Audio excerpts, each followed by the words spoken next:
सिद्धाणं नमो आयरीयाणं नमो वज्रायाणं नमो लोय सव्यसाहूनं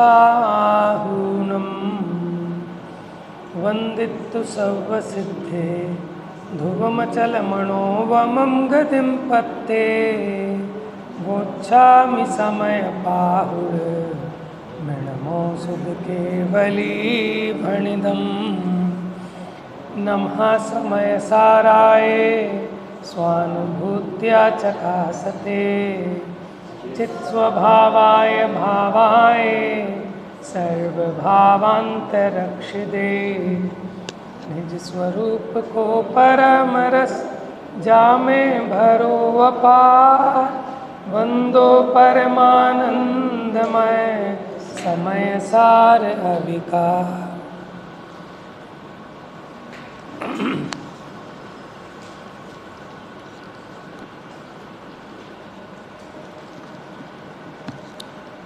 तो यहाँ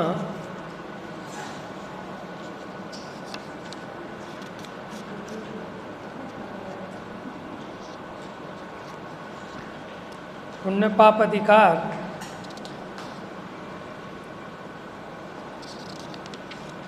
गाथा 145 से प्रारंभ हुआ था। एक बार गाथाओं की हिंदी देखते हैं, फिर आगे बढ़ेंगे। पेज नंबर निकालो 374, 374। बात ये चल रही है कि मोक्ष मार्ग में पुण्य और पाप ये दोनों ही एक समान है। क्यों समान है? क्योंकि दोनों ही बंध के कारण हैं, दोनों में ही मुक्ति नहीं है। भले ही पुण्य से स्वर्ग मिले, पाप से नरक मिले, लेकिन स्वर्ग भी और नरक भी ये संसार में ही है, दुख रूप ही है। देखिए पेज नंबर 374 है। कर्म अशुभ कुशील अरु जानो सुशील, शुभ कर्म को किस रीत होए सुशील है जो।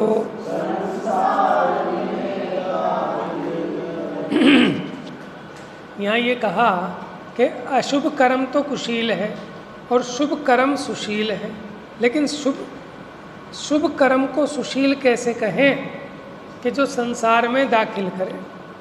फिर देखिए गाथा 146 पेज नंबर 378। ज्यों लोह की त्यों कनक की जंजीर जकड़े पुरुष को, इस रीति से शुभ या शुभ कृत कर्म बांधे जीव को। चाहे लोहे की बेड़ी हो चाहे सोने की बेड़ी हो, दोनों ही बांधती हैं। उसी प्रकार भले ही शुभ कर्म हो भले ही अशुभ कर्म हो, लेकिन ये दोनों के दोनों कर्म जीव को बांधते हैं। फिर आइए पेज नंबर 380। इससे करो नहीं रागवा संसर्ग उभय कुशील का, इस कुशील के संसर्ग से।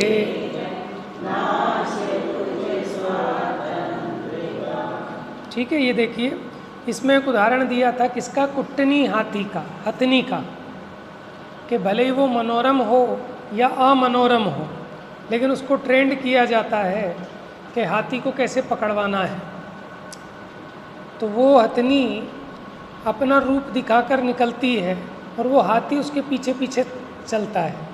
वो हथनी तो ट्रेंड है, गड्ढा जहाँ खोदा है उसको घास से ढक दिया है, बांस वगैरह से, तो वो हथनी तो बच के निकल जाती है और हाथी उसके पीछे पीछे उसमें गिर जाता है और पकड़ा जाता है। तो इसी प्रकार ये पुण्य का आकर्षण है जीव को।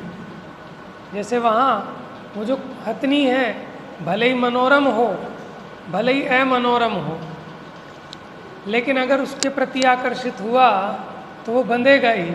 इसलिए तुम उससे राग भी मत करो, संसर्ग भी मत करो। वही आचार्य देव यहाँ कहते हैं कि ये दोनों ही कुशील हैं। माने वो सुंदर हथनी हो चाहे असुंदर हथनी हो, दोनों ही बुरी हैं। दोनों के लिए एक विशेषण दिया कुट्टनी। उसी प्रकार भले ही वो शुभ कर्म हो, भले ही अशुभ कर्म हो, दोनों के लिए नाम दिया कुशील, खोटा कर्म। ठीक है ना, जिसका स्वभाव खोटा है। शील माने होता है स्वभाव, कु माने बुरा, खोटा।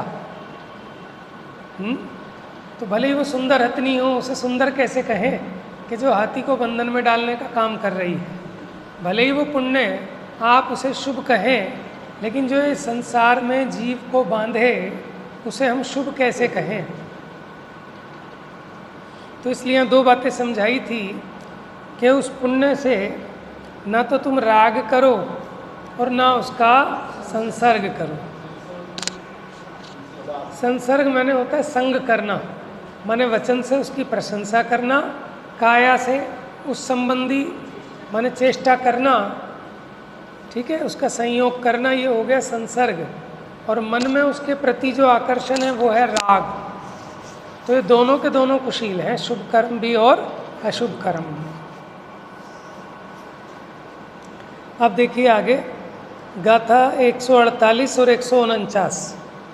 जह नाम को विपुरुषो कुच्छिय शीलम जड़म वियाणिता वज्जेदितेन समयम संसर्गम रायकरणम च एमेव कम्म पयड़ी शील सहावम च कुच्छिदम नादुम वज्जति परिहरन्ति तत्संगम सहावरदा।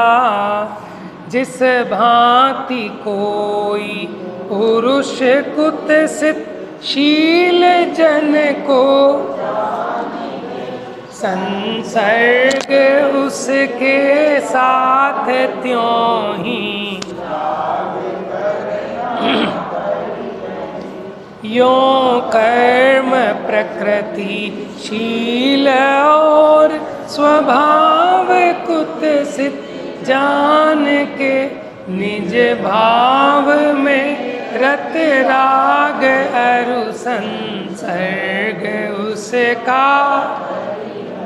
उदाहरण दिया जैसे लौकिक में हमें पता लग जाए कि ये खोटे चरित्र वाला व्यक्ति है, तो हम उसका संसर्ग भी नहीं करते और मन में उसके प्रति राग भी नहीं रखते।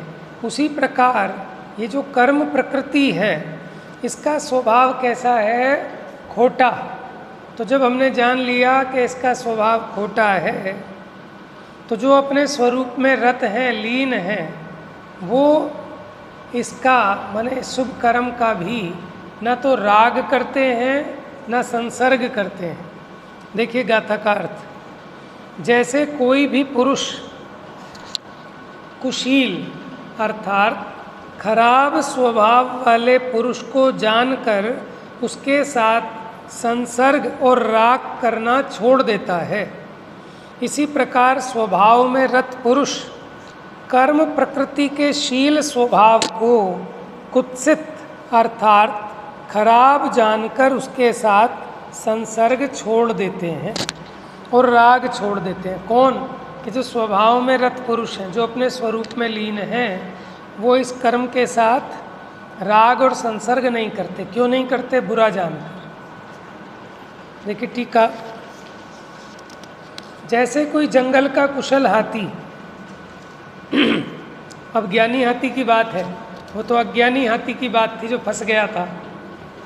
जैसे कोई जंगल का कुशल हाथी अपने बंधन के लिए निकट आती हुई सुंदर मुख वाली मनोरम अथवा अमनोरम हथिनी रूपी कुट्टनी को परमार्थता बुरी जानकर उसके साथ राग या संसर्ग नहीं करता।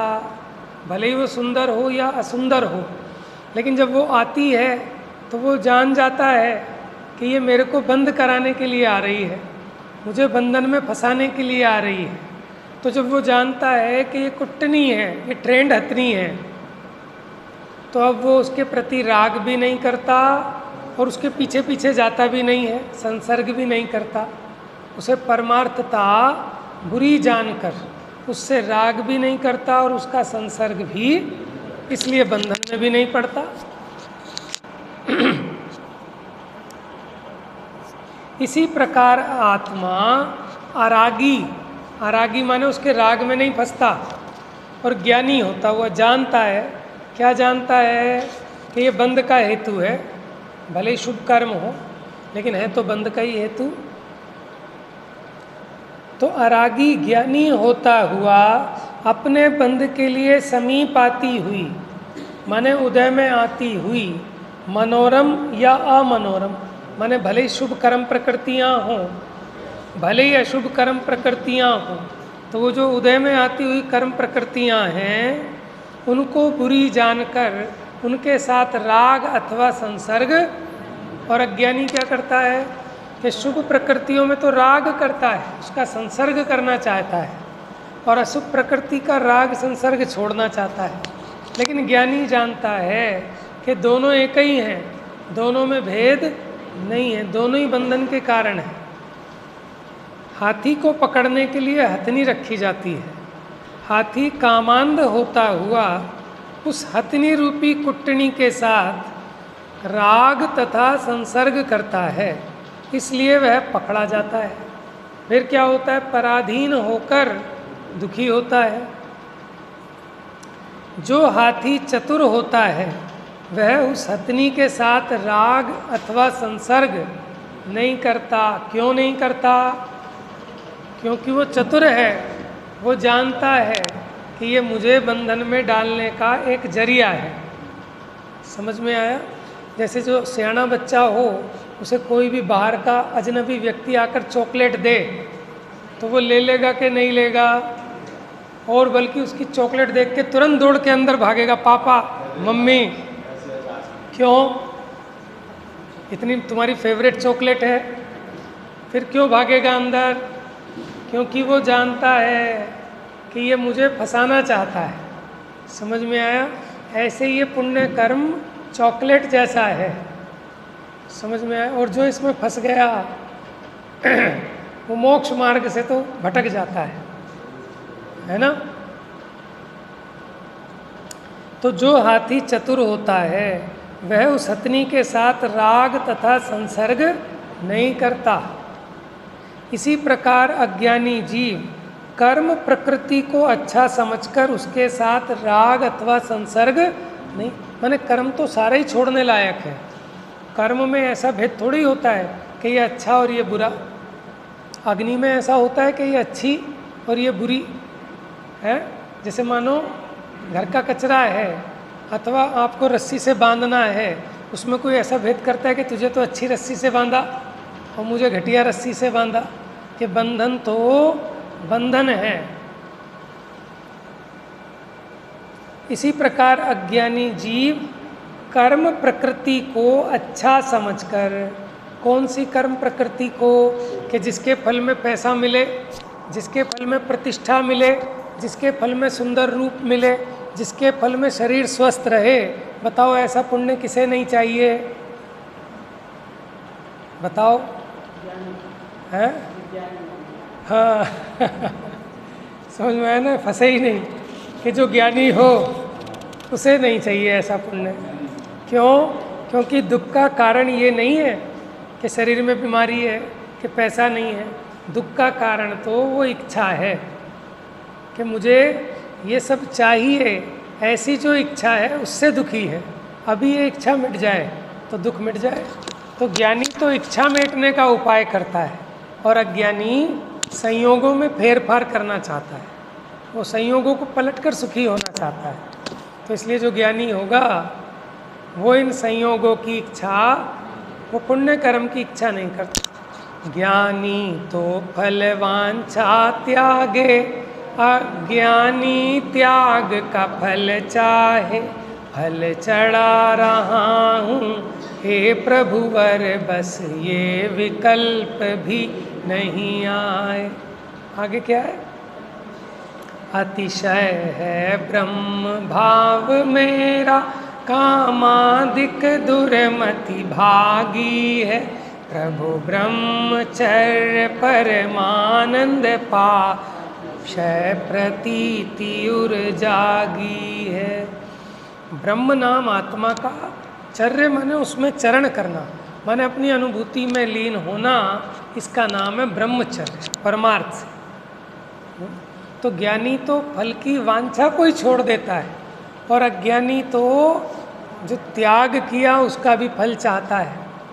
समझ में आया? ये अंतर है ज्ञानी और अज्ञानी।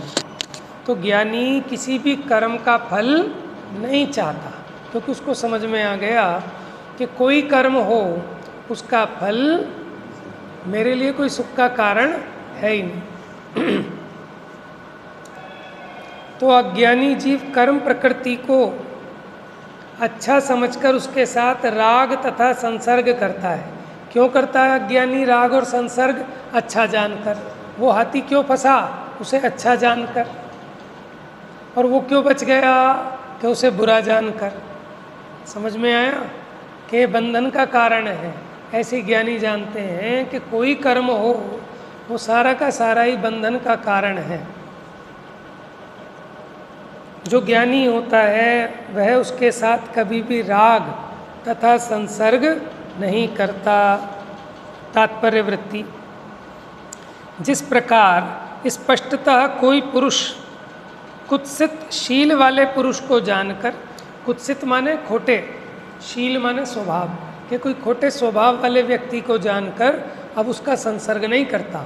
वो क्या कहता है, भैया ये आदमी बढ़िया नहीं है, तो उसका संग भी नहीं करता, उससे वार्तालाप भी नहीं करता, और मन में उसके प्रति राग भी नहीं रखता। उसके साथ बहिरंग वचन कायगत संसर्ग तथा अंतरंग मनोगत राग छोड़ देता है। कब छोड़ता है? कि जब वो जान लेता है, क्योंकि जानने की बड़ी कीमत है। अगर आपने जाना ही नहीं कि बुरा है तो आप छोड़ नहीं पाओगे। लोग कहते हैं कि अवक्ष साहब हम छोड़ नहीं पाते, कि पहले वो जानो कि वो अवक्ष क्यों है, उसमें क्या दोष है। जब तक नहीं जानोगे तब तक छोड़ नहीं पाओगे। भले ही ना खाओ, लेकिन वो छोड़ना नहीं है, वो तो तुम्हें मिला नहीं, या तुम्हारे कर्म का ही उदय ऐसा था है। तो छोड़ना कब होता है? कि जब उसके बारे में सही पूरा बराबर उसका निर्णय हो जाए। जैसे मानो कोई व्यक्ति गोभी खाता हो, और उसे कितना ही समझाओ कि भाई अवक्ष है, अवक्ष है, मत खा मत खा मत खा, नहीं समझ में आती। लेकिन जिस दिन वो खुद साक्षात देख ले, उसको हमने माइक्रोस्कोप ला के दिखाया, और जब हमने दिखाया देख कितने कीड़े हैं इसके अंदर, कितने कीड़े हैं। अब हम उसे लालच दें, लाख रुपया दें, तो भी उसका मन होगा क्या खाने का। अब उसका जो त्याग है वो सच्चा त्याग है, क्योंकि बिन जाने ते दोष गुणन को कैसे तजिए गई। इसलिए जानना इम्पोर्टेंट है। तो जब तक आप जानेंगे नहीं तब तक छूटेगा नहीं। तो अभक्ष में क्या दोष हैं, क्यों नहीं खाना, समझ में आया? जैसे मान लो बारिश का मौसम है, तो बहुत सारे फल ऐसे होते हैं कि जो मौसम के नहीं हैं, ठीक है ना, और उसमें गारंटी से कीड़ा मिले ही मिलेगा। इस समय अमरूद में कीड़े हैं, हाँ, सर्दी के में कम मिलेंगे आपको ज़्यादा। समझ में आया? जैसे मानो आम खाते हैं कई लोग, अब आम कैसा खाते हैं? चूसने वाला। अब वो आम को खोलेंगे ही नहीं, ऊपर से उसकी टोपी हटाई और पिचका के खा लिया। अब उसे कितना ही समझाओ नहीं समझेगा। लेकिन जैसे वो पार्श्वनाथ भगवान के जीव ने वो लक्कड़ फाड़ के दिखाई थी उस सन्यासी को, वो भी मानने तैयार नहीं था कि इसमें कौन सी हिंसा हो रही है। कि जब उसे फाड़ के दिखाई कि नाग नागिन मर गए इसमें, तब उसे सहज में विरक्ति हो गई कि नहीं हो गई। तो ऐसे जब उसे आम खोल के दिखाया जाए कि देख इसमें कितनी लटें हैं, ठीक है, तो अब बताओ ज़िंदगी में कभी खा पाएगा वो ऐसे बिना संभारे बिना सुधारे हैं? लेकिन कब छूटा? कि जब उसे ज्ञान हो गया। अब देखो यही अंतर है अपने जैनियों में और बाहर के लोगों में। बाहर के लोग हर एक फल को ऐसी साबुत खा लेंगे, लेकिन अगर किसी को जरा भी विवेक है वो बिना चेक किए बिना सुधारे बिना संभारे नहीं खाएगा। समझ में आया? जैसे आप ये देखो, अब ये जो मौसम है मानसून का, इसमें अच्छी से अच्छी चीज़ में भी कीड़ा हो जाता है, क्योंकि वातावरण ऐसा है। आप बढ़िया से बढ़िया टमाटर ले आओ, बढ़िया से बढ़िया छोले ले आओ, साबुत वाली जो अनाज है, ठीक है ना। अब जिसको पता है कि अपने घर में भी जो चेक करके बनाता हो खाता हो, तो वो शादी ब्याह में नहीं खा सकता, खा ही नहीं पाएगा। वो कहेगा जब हम इतना बढ़िया लेके आते हैं, इतना चुक चुक के छान छान के बनाते हैं, तब भी निकल जाते हैं, कोई ना कोई एक आध छोला निकल जाएगा बीजा हुआ। समझ में आया? और ये जो शादी ब्याह में बन रहे हैं, आप लाते होंगे 100 रुपये किलो वाले, तो वो लाते होंगे 50 रुपये किलो वाले। समझ में आया? और वो भी भगवान जाने सुबह की शादी के शाम को मिल रहे हैं, शाम की शादी को सुबह में मिल रहे हैं। और बनाने वाले भी कितने विवेकवान हैं कि जिन्हें कोई मतलब नहीं है। अब बताओ, जब तक आप ये जानोगे नहीं, विचार नहीं करोगे, तब तक आप कैसे छोड़ोगे? और अगर आपको ये विचार हो जाए तब आप खा नहीं सकते। समझ में ना? आपने अपने घर में जो कीड़े देखे थे वो आपको यहाँ दिखेंगे कि भैया वो तो फिर भी मैं चेक करके खा लिया था, बना लिया था। यहाँ तो किसने तो चेक किए, किसने बनाया। और ऊपर से तरी डाल के आप छाटना भी चाहो तो नहीं छाट पाओगे, इसीलिए तो वो ज़्यादा तरी डाल देते हैं कि सब घटिया चलता, सब उसमें चलता है। कोई बता रहा था मुझे, वो एक टमाटर वाला, मैंने कहा भैया तेरे तो टमाटर सारे बेकार हो गए। कह रही जी कोई बात नहीं, रात को 9 बजे के बाद सारे होटल वाले ले जाते हैं। समझ में आया? जो ऐसे टमाटर जो सड़ गए, बदबू मार रहे हैं, और फिर होटल के खाने में ज़्यादा टेस्ट आता है लोगों को।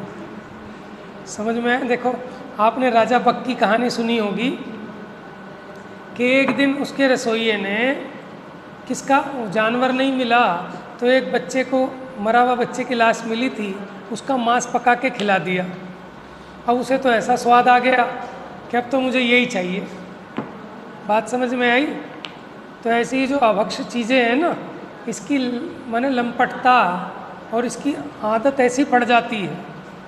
जैसे माने नशा है, नशाकारक है ना, ये सब जो चीज़ें हैं वो जीव की होनहार खोटी है। तो उसको नरक निगोद में जाना है, तो उसको उस चीज़ को खा के स्वादिष्टपना लगता है। हम और आप सोचते हैं कैसे गंदे लोग होते हैं, कैसे गंदा सामान खा लेते हैं, लेकिन उसे उसमें आनंद आता है। तो बात ये चल रही थी कि पहले जब तक बुरा नहीं जानेंगे तब तक उसके प्रति राग और संसर्ग छूटने वाला नहीं।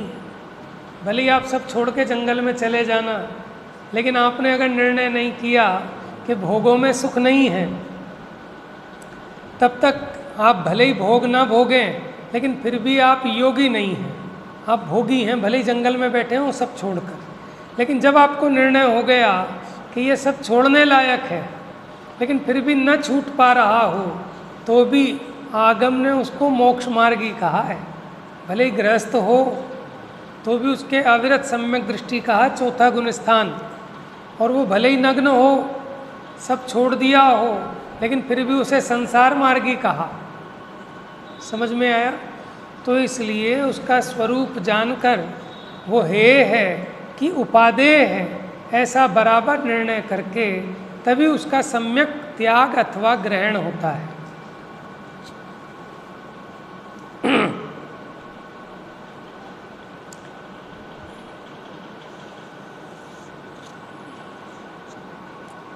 जिस प्रकार स्पष्टतः कोई पुरुष कुत्सित शील वाले पुरुष को जानकर कि खोटा है, उसके साथ बहिरंग वचन कायगत संसर्ग तथा अंतरंग मनोगत राग छोड़ देता है, वह ये तो दृष्टांत है।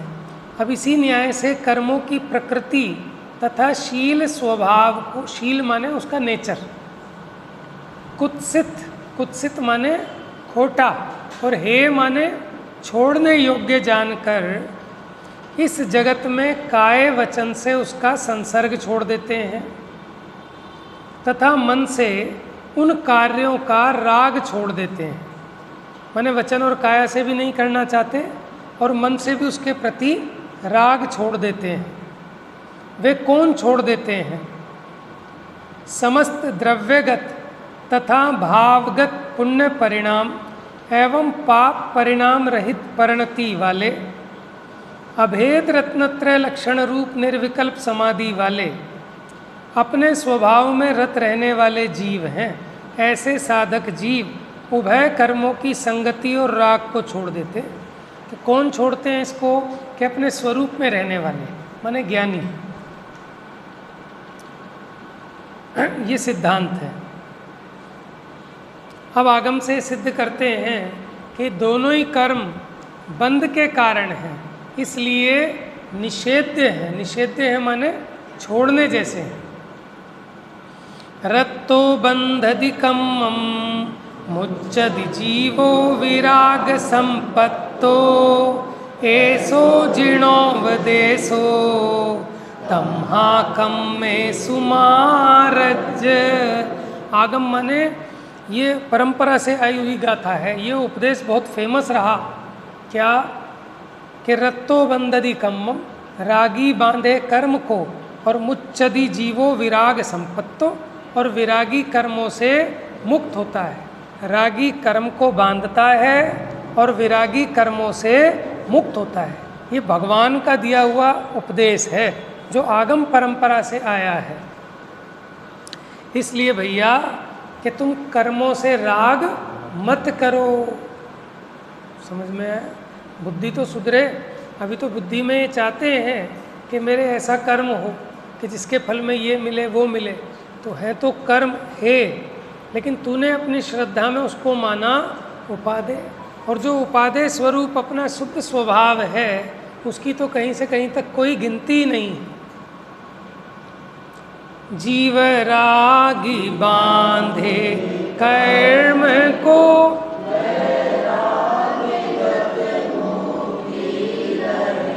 ये जिन प्रभु उपदेश है, नहीं रक्त हो तू। क्या कह रहे हैं कि रागी बांधे कर्म को और विरागी मुक्ति लहे। देखो जगत में भी जो ज़्यादा मेलजोल बढ़ाना चाहता है ना, ज़्यादा बातें बनाए, ज़्यादा आए जाए, ज़्यादा प्यार प्रेम रखे, तो उसको बंधन होता है। समझ में आया? उसके हमेशा उसके आगे पीछे भीड़ लगी रहेगी। कभी कोई उसके घर आ रहा है, कभी वो किसी के जा रहा है, माने एक मेला सा बना रहेगा। लेकिन जो किसी से कोई ज़्यादा मतलब नहीं रखता, अपने से अपना मतलब रखता है, वो मुक्त रहता है। समझ में आया? उसको ज़्यादा टेंशन भी नहीं, झंझट भी नहीं। नहीं तो आप ज़्यादा मेल जोल वाले हो ना, कोई भी काम हो कि चलना भाभी जी हमारे साथ साड़ी दिलाने चांदनी चौक, बिटिया की शादी है, चलना हमारे साथ वहाँ ये काम कराने, चलना हमारे साथ वहाँ, तो वो रागी है, तो वो बंधन को प्राप्त है। शाम को थक हार के आकर मेरे सर में दर्द हो रहा है, मेरी तबीयत खराब हो रही है, पता नहीं दुनिया मेरे पीछे पड़ी रहती है, मेरे को ही लेके जाएंगे सब चांदनी चौक। क्यों? कि तुझे उसमें आनंद में आता है, तेरे को उपादेयपना लगता है। समझ में आया? और जो वैरागी है, जिसे उसमें आनंद नहीं आता, वो मुक्त रहता है। उसे कोई कहता भी नहीं कि तू चल। लेकिन जो अपने आप ही ज़्यादा उसमें रागी है ना, मेरे को पता है कि साड़ियाँ 10 तरह की होती है और आजकल ये ऐसे बुद्धू बनाते हैं, मैं उनको ऐसे बुद्धू बना के ऐसे ले आता हूँ। अच्छा, तो यानी तू इसमें रागी है, तो माने सारे के सारे कॉन्ट्रैक्ट अब तुझे ही मिलने वाले हैं। समझ में आया ना? और जो वैरागी है, जिसको ज़्यादा कोई मतलब नहीं है, उससे कोई कुछ कहेगा भी नहीं। ऐसे ही यहाँ है कि जहाँ आपको जिस पदार्थ के प्रति आकर्षण है, राग है, तो वहीं आप बंधन को प्राप्त होते हैं। और जहाँ आपको राग नहीं है तो वहाँ आप फंसते ही नहीं। माने देखो जितने झगड़े खड़े हुए आज तक दुनिया में, सबके सब राग के कारण खड़े हुए। देखो जो रामायण का युद्ध हुआ वो किस कारण हुआ? राग के कारण हुआ कि द्वेष के कारण? हाँ, कि दोनों को ही सीता से राग था, राम को भी और रावण को भी। और जो महाभारत का युद्ध हुआ वो भी राग के कारण, उन्हें जमीन से राग था, कौरवों को भी और पांडवों को भी। लोग कहते हैं ना कि झगड़े की जड़ क्या है? जर, जोरू और जमीन। समझ में? जर माने क्या होता है? मेरे ख्याल से इज्जत, पैसा। ठीक है। जोरू माने स्त्री, और जमीन, जमीन के लिए महाभारत का युद्ध हो गया, जोरू के लिए रामायण का युद्ध हो गया, और जर के लिए तो आप जगह जगह युद्ध देख लो। समझ में? पैसे के लिए तो हर जगह युद्ध हो रहा है, भाई भाई में झगड़ा हो रहा है, बाप बेटे में झगड़ा हो रहा है। तो झगड़े की जड़ है, तीनों तरह के जकार हैं, जकार, जर, जोरू और जमीन। ऐसे वो जो महाराज जी थे ना, कौन से धर्मभूषण महाराज, वो कहते थे 3 मकार छोड़ो, मंच, माला और माइक है, और 3 ककार, कंचन, कामिनी और कीर्ति। इसके पीछे जो फंसा वो गया। कंचन माने सोना, कामिनी माने स्त्री, और कीर्ति माने यश प्रशंसा। और मंच, माला और माइक छोड़ने तैयार नहीं थे उस दिन प्रधान जी, जबरदस्ती लिया उनसे। समझ में माइक का शो कैसा है। तो ये 3 मकार हैं, व्यसन है। इसको मंच का व्यसन लग जाए, माला का व्यसन लग जाए, खैर।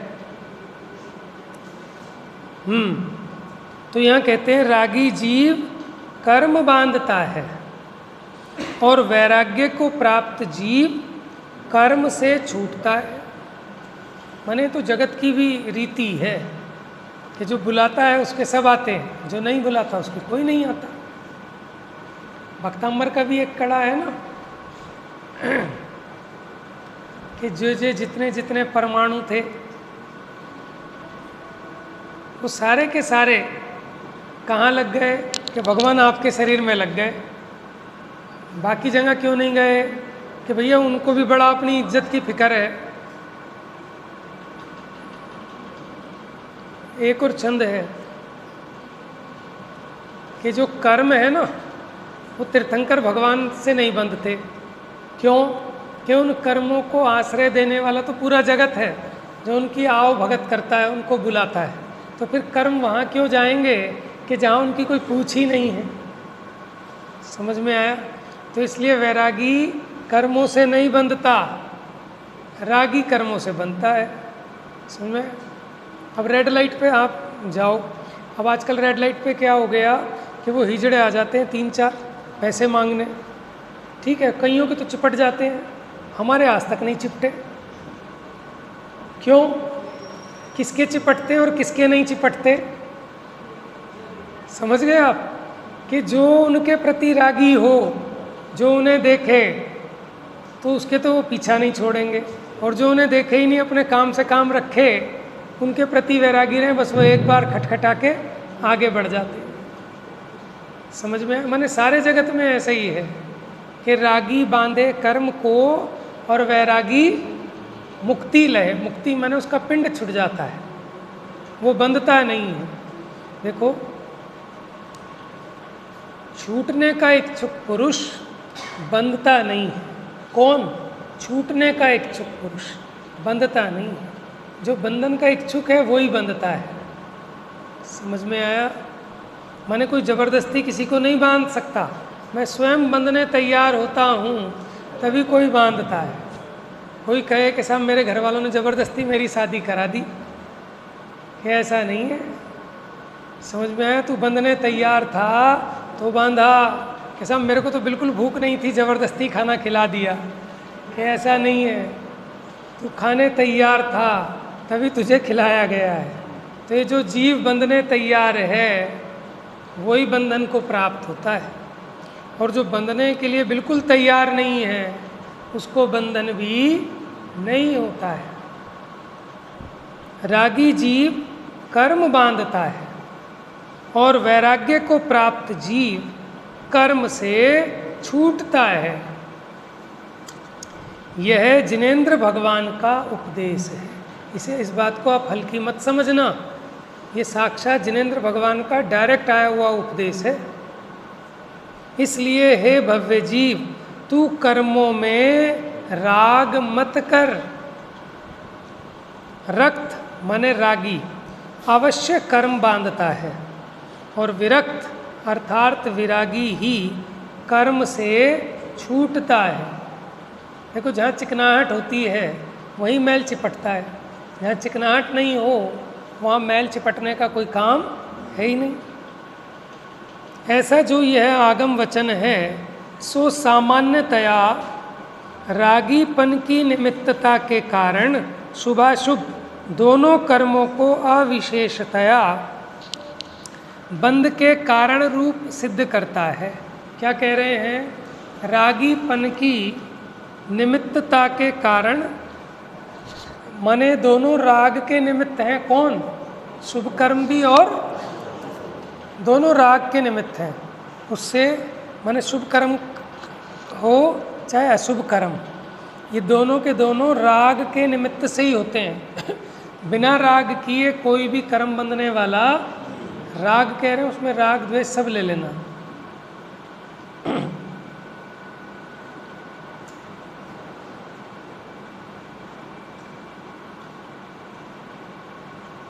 तो ये आगम वचन सामान्यतया रागीपन की निमित्तता के कारण शुभाशुभ दोनों कर्मों को अविशेषतया बंध के कारण रूप सिद्ध करता है। अविशेष माने बिना कोई डिफरेंस के, ये दोनों के दोनों कर्म क्या हैं? बंध के कारण है। क्योंकि देखो एक्चुअल में बंध के कारण इसलिए है क्योंकि ये जीव को राग होता है ना, उसमें अगर राग ना हो तो कर्म कैसे बंद कराए, और इसलिए दोनों कर्मों का निषेध करता है। अब काव्य कलश पढ़ते हैं। कर्म सर्वमप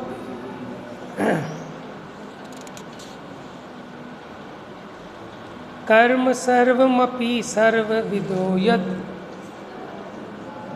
वो है ये उपजाति वाला ही। बोल बेटा बोल।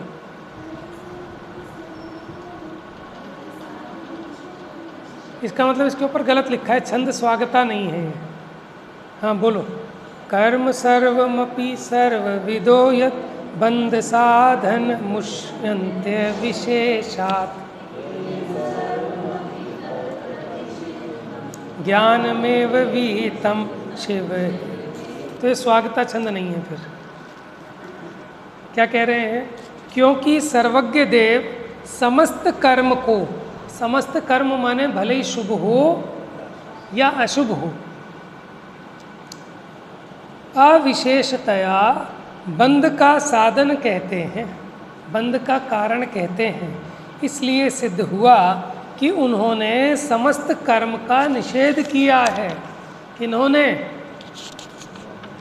जिनेंद्र भगवान ने सर्व कर्मों का निषेध किया है कि कोई भी कर्म अच्छा नहीं है।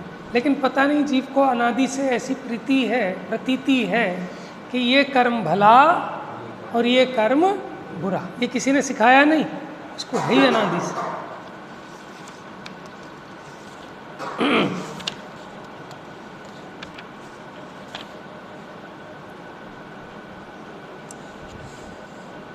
इसलिए यह सिद्ध हुआ कि उन्होंने समस्त कर्म का निषेध किया है और ज्ञान को ही मोक्ष का कारण कहा है। कैसा है वो ज्ञान? अरागी है, माने विरागी है। कैसा है ज्ञान? विरागी है। तो वो जो अरागी ज्ञान है वो मोक्ष का कारण है। ये पुण्य कर्म मोक्ष का कारण, लेकिन ये ठोक के भरी हुई है जीवों के भीतर ये बात कि जितने भी पुण्य कार्यक्रम हैं इनसे मेरा मोक्ष थोड़ा नज़दीक आ जाएगा। तो आचार्य देव समझा रहे हैं भैया इस भुलावे में मत रहे और इसका आकर्षण छोड़ दे, अपने स्वरूप में लीन हो। अब यहाँ कहते हैं कि जब तुमने समस्त कर्मों का निषेध कर दिया, अशुभ कर्म का तो है ही, और ये शुभ कर्मों का भी निषेध कर दिया, तो फिर मुनियों को किसकी शरण कही? फिर मुनिराज किसकी शरण रहेंगे? अब ना तो तुम 28 मूल गुण, वो भी शुभ कर्म है, वो स्वाध्याय करें, वंदना करें, स्तुति करें, प्रतिक्रमण करें, ये सब का सब तो शुभ कर्म है, और आप कहते हैं दोनों ही छोड़ने लायक हैं। तो फिर मुनिराज को अब किसकी शरण है? वो क्या करेंगे फिर मुनिराज? देखो ये वो है महावीर स्वामी नयन पथगामी। अब पढ़ना सब उसी ले में। निषिद्धे सर्वस्मिन् सुकृत दुरिते कर्मणि किल प्रवृत्ते नैष्कर्मे न खलु मुनयः सन्त्यशरणा तदा ज्ञाने ज्ञानं प्रतिचरितमेषां हि शरणं स्वयं विन्दन्त्येते परममृतं तत्र निरताः। हिंदी में और सुनाता हूँ, इसके पीछे वाला भी 103 नंबर भी। 103 नंबर का सुनो। जिन वाणी का मर्म यह बंध करे सब कर्म, मुक्ति हेतु बस एक ही आत्मज्ञानमय धर्म। तो धर्म से मुक्ति होती है और कर्म से संसार होता है, बंधन होता है। सभी शुभाशुभ भावों के निषेध होने से अशरण होंगे नहीं रमेंगे निज स्वभाव में। अरे मुनीश्वर तो निश दिन निज में ही रहते, निजानंद के परमामृत में ही नित रमते। कहाँ रहेंगे मुनीश्वर? कि जब सभी शुभाशुभ भावों का निषेध हो गया तो फिर अशरण होंगे। अरे मुनीश्वर तो निष्दिन निज में ही रमते, उन्हें कोई ये शुभ क्रियाएं इनका वो आश्रय नहीं है, उन्हें तो अपने स्वरूप का आश्रय है। निजानंद के परमामृत में ही नित रमते। देखो, शुभ आचरण रूप कर्म और अशुभ आचरण रूप कर्म, ऐसे समस्त कर्मों का निषेध कर देने पर निष्कर्म अवस्था में प्रवर्तमान, निष्कर्म माने कि बिना किसी भी क्रिया के, मुनिजन कहीं अशरण नहीं है। कि वो कोई अशरण नहीं हो गए कि अगर मान लो शुभ कर्म भी नहीं कर पा रहे और अशुभ कर्म तो है ही नहीं, तो कहीं वो निष्कर्म नहीं हुए वो कहीं अशरण नहीं हुए, माने निष्कर्म होने पर भी अशरण नहीं हुए। क्योंकि जब निष्कर्म अवस्था प्रवर्तमान होती है, निष्कर्म अवस्था प्रवर्तमान होती माने ना वहाँ शुभोपयोग है ना अशुभोपयोग है, तब वहाँ क्या होता है कि ज्ञान में आचरण करता हुआ, माने ज्ञान में रमता हुआ, परिणमता हुआ, वो ज्ञान ही उन मुनियों को शरण है। वे उस ज्ञान में लीन होते हुए परम अमृत का स्वयं अनुभव करते हैं, स्वाद लेते हैं। कैसे लेते हैं? स्वयं। हमें क्या लगता है कि कोई और हमें स्वाद दिला दे। हम देखो खुद पढ़ें तो मज़ा नहीं आता, और कोई सुना दे तो मज़ा आता है। तो मज़ा कहाँ से आया? समझ में आया? तो हमें ऐसा लगता है कि भैया दूसरे से ही आएगा, अपने से नहीं आएगा। कि भैया दूसरे से कभी नहीं आएगा, अपने से ही सदा आएगा। उन मुनिजनों को है वो जो स्वाद आता है ज्ञान में परिणमते हुए मुनियों को, वो ज्ञान ही शरण है। उस ज्ञान में लीन होते हुए परम अमृत का स्वयं अनुभव करते हैं, स्वाद लेते हैं। भावार्थ, हाँ, शुद्ध अवस्था में। किसी को यह शंका हो सकती है कि जब सुकृत और दुष्कृत दोनों का निषेध कर दिया गया तो फिर मुनियों को कुछ भी करना शेष नहीं रहता। वे किसके आश्रय से या किसके आलंबन के द्वारा मुनिपने का पालन करेंगे? क्योंकि 28 मूलगुण तो शुभ कर्म है। अब वो मुनिपना कैसे पालेंगे? आचार्य देव ने उसके समाधान में कहा कि समस्त कर्मों का त्याग हो जाने पर ज्ञान का महाशरण है। तुम जिसे मुनिपना समझ रहे हो, वास्तव में वो मुनिपना क्या है? अभी आएगी एक गाथा आगे कि मुनि नाम किसका है? कि ज्ञानी का, कि जो ज्ञान में रमन करे मनन मात्र मुनि है। तो समस्त कर्मों का त्याग हो जाने पर ज्ञान का महाशरण है। तो यहाँ यही बात समझानी है कि कर्म का शरण नहीं है। किसका शरण है? ज्ञान का। और शरण नहीं, महाशरण है। समझ में है? शरण और एक महाशरण। उस ज्ञान में लीन होने पर सर्व आकुलता से रहित, देखो दुख नाम किसका है? आकुलता का। और जब उस ज्ञान में रमन किया, ज्ञान में लीन हुए, तो सब आकुलताएं मिट गई। तो फिर परमानंद का भोग होता है, परम आनंद का, जिसके स्वाद को कौन जानता है? कि जो खाए सो जाने। तो ज्ञानी जानते हैं वो स्वाद। अज्ञानी कषाई जीव कर्मों को ही सर्वस्व जानकर उन्हीं में लीन हो रहे हैं, ज्ञानानंद के स्वाद को नहीं जानते। देखो किसी बच्चे के पास कोई बढ़िया चीज़ हो ना, कोई बढ़िया खिलौना हो, तो वो ऐसी जगह जाके छुप के बैठ जाता है कि जहाँ पंखा भी नहीं चल रहा है, एसी भी नहीं चल रहा, मच्छर भी है, गंदा भी है, तो भी वहाँ जाके बैठ गया। क्यों? क्यों है? ऐसे ही वो मुनिराज जंगल में, ठंड में, गर्मी में, मच्छर में वहाँ जाके क्यों बैठ गए? कि उनके पास अपनी कोई ऐसी निधि है और वो उस निधि का ऐसा आनंद है कि उसमें वो शरीर जनित जो भी प्रतिकूलताएं हैं वो सहज में जीत ली जाती हैं, उससे प्रभावित नहीं होते। समझ में आया? तो मुनिराज को किसका शरण है जंगल में? ठीक है ना, उस ज्ञान का महाशरण है और उसमें से आनंद ही आनंद है। समझ में आया? हम और आप तो पहाड़ चढ़ के उतर के थक हार के आ जाएंगे पैर तुड़ाकर। समझ में आया? और वहीं कहीं मुनिराज बैठे हों जंगल में, ना उन्हें चढ़ने का विकल्प ना उतरने का विकल्प, जहाँ हैं जैसे हैं वहाँ अपने उस ज्ञान रस का आस्वादन करते हैं। और हम हर समय कर्म रस के दुख में झूरते रहते हैं। कभी शुभ कर्म का रस है, कभी अशुभ कर्म का रस है, लेकिन उसमें थके जा रहे हैं। और मुनिराज अपने ज्ञान रस में छके जा रहे हैं, स्वरूप के आनंद में मस्त रहते हैं, स्वाद लेते हैं। देखो सिंपल सी बात है, बच्चा एग्ज़ाम दे के आया, पास होगा कि फेल होगा उसका चेहरा बता देता है। समझ में? डॉक्टर ऑपरेशन थिएटर से बाहर निकला, उसका चेहरा बता देता है कि ऑपरेशन सक्सेसफुल है या फिर फेल हो गया। समझ में आया? आप जिस भी कार्य में धर्म मानते हो और वो करने के बाद, समझ में आया, आप खुद ही जान जाते हैं कि धर्म हुआ है कि कर्म हुआ है। आपको अगर थकान लगती है, ऊब लगती है, दुख लगता है, तो इसका मतलब कर्म नहीं हुआ, वो धर्म नहीं हुआ।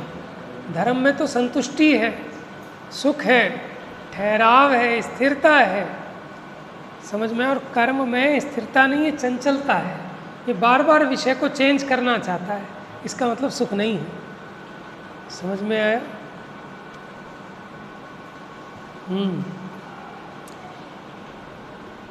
तो उसके स्वाद को ज्ञानी ही जानते हैं। माने ऐसा कुछ तो है ना कि जिस सुख के लिए, जिसे सारा जगत, माने जिनको तुम त्यागे तुच्छ जान हम उन्हें मानते हैं महान, उनमें ही निश दिन रहे लीन वे पुण्य पाप में। कि भगवान जिनको तुमने तुच्छ जानकर छोड़ दिया, हम उन्हीं की भीख मांग रहे हैं। माने कोई व्यक्ति अपने घर से तो कबाड़ा निकालता है और कोई मूर्ख चंद उस कबाड़े को, अरे वाह भाई वाह, ये तो निधि है, अपने पास लेने को तरसता है। समझ में? माने जिनको आपने सड़े तिनके के समान जानकर छोड़ दिया, तुच्छ जानकर छोड़ दिया, और अपना पूरा जीवन, अपनी पूरी तपस्या उस सड़े तिनके को इकट्ठे करने में लगा रहे हैं। समझ में है ना? ये है पुण्य का आकर्षण। और वो पुण्य से कितने निष्प्रही हो गए कि उन्हें कुछ नहीं चाहिए, सब छोड़ छाड़ कर जंगल में चले गए। तो कषाई जीव कर्मों को सर्वस्व जानकर उन्हीं में लीन हो रहे हैं। वे ज्ञानानंद के स्वाद को नहीं जानते और ज्ञानी उस ज्ञान के स्वाद को जानते हैं। देखो, या तो खुद जाने या कोई बताए तो जाने, या तो आपको पता लग जाए कि यहाँ बढ़िया माल मिलेगा, या फिर कोई बता दे कि भाई साहब मैं भी वहीं से लाया था, आप भी वहीं से ले आओ, तो भी काम बन जाए। लेकिन ना तो खुद को पता और कोई बताए तो उसकी सुननी नहीं, तो फिर काम कैसे बनेगा? समझ में आया? या तो ये खुद से स्वयं से इसको समझ में आ जाए कि आत्मा में आनंद है, और नहीं समझ में आया तो कोई श्री गुरु समझाएं, उनकी संगति करे तो कदाचित समझ में आ जाए। अब ये ना तो खुद समझता और जो समझते हैं उनकी संगति नहीं करता। हमने कहा था तू उनसे राग और संसर्ग मत कर। किन से? कर्मों से। ये थोड़ी कहा था कि ज्ञान और ज्ञानियों से मत कर। अब ये ज्ञान और ज्ञानियों में तो करता है कि ना राग करो ना संसर्ग करो, और अज्ञानियों में कर्म में ये राग भी करता है और संसर्ग भी करता है। इससे समझ में आता है कि अभी इसकी मति भ्रष्ट है, व्यवस्थित नहीं है। क्योंकि मीठी चीज़ इसे लग रही है कड़वी, जैसे ज्वर के चढ़े रुचि रुचि नीम चबाए। माने अगर उसे नीम मीठा लग रहा है तो इसका मतलब बुखार है। तो जिनको तीर्थंकरों ने छोड़ दिया दुख का कारण जानकर, तू उसे भला मान रहा है, इसका मतलब तेरी हालत ठीक नहीं है, लेकिन ये लगता नहीं है। तो वो ज्ञानी ही जानते हैं उसके स्वाद को, अज्ञानी जी उसके स्वाद को नहीं जानता।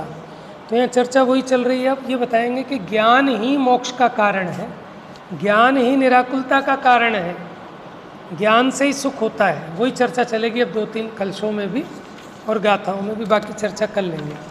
मिथ्यातम नाश वे को ज्ञान के,